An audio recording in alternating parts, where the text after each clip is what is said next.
Hi everyone, Adrian Player here, investment mortgage broker.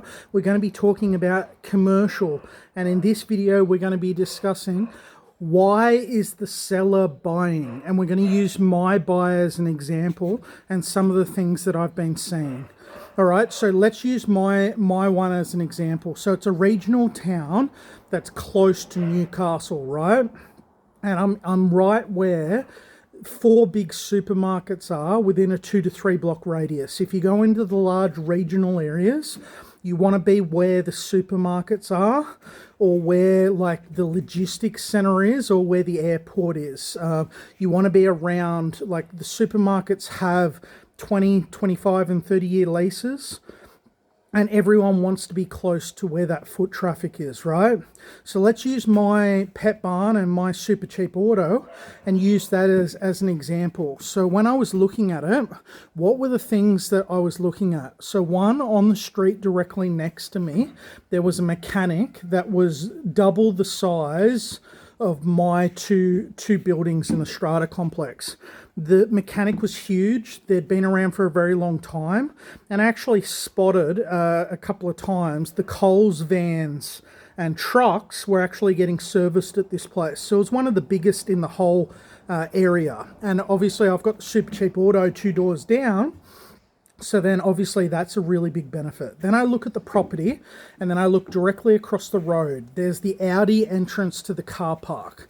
So there's a huge amount of foot traffic there. Then I look around like 3 doors down, and there's something to do with a vet or a pet spa, which is very, very good and an added beneficial in a complex to be close to my pet barn, right? Because everyone wants to have, when you're looking at a strata complex or a strip retail, you want a good complement of businesses in that block, which adds to each other, not takes away from each other's tenants.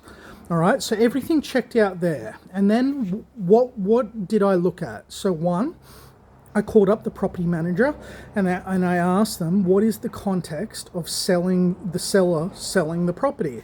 Then I found out that all the commercial in that whole area was set up by the person that set up the whole town almost 100 plus years ago. And that person was owned like 80 to 90% of all the commercial real estate in the land, and built on it and set it up, and eventually they just got old. Okay, and my particular building was set up since 1999, so it wasn't young, but it wasn't old. And normally you have roof issues and large capital costs at somewhere around the 40-year mark, maybe 45-year mark, depending on how much maintenance. But the building and pest report came up really well, so it showed that they were doing their ongoing maintenance. So I wouldn't have a really big capital event when I bought it. And then, so now I understood what the seller's context was for selling. So what happened was the person that set up the whole town got old, and then they gave a portion of their properties to their family, and then the other portion was given to their accountant. But their accountant was like a 30 to 40-year relationship, and then they got old.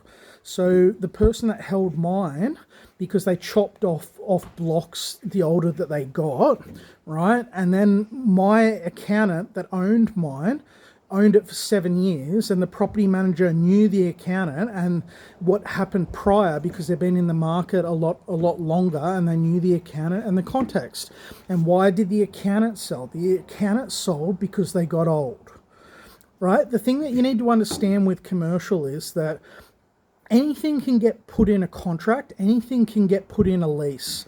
You're now in the shark space. There is no consumer protections. You need to have good solicitors and buyer's agents that can find things out, doing good tenant interviews, good interviews with the property manager, understanding the context of the sale. You see a lot of dodgy stuff with businesses wanting to move out, but they sell it just before, or they set up a side company and then they go ahead and lease it to themselves, and you don't even realize that the owner, the seller, and the person that runs the property is the same person, and half the time they've signed a lease that's upticked the rent to get a higher value, or they've misrepresented a gross lease for a net lease.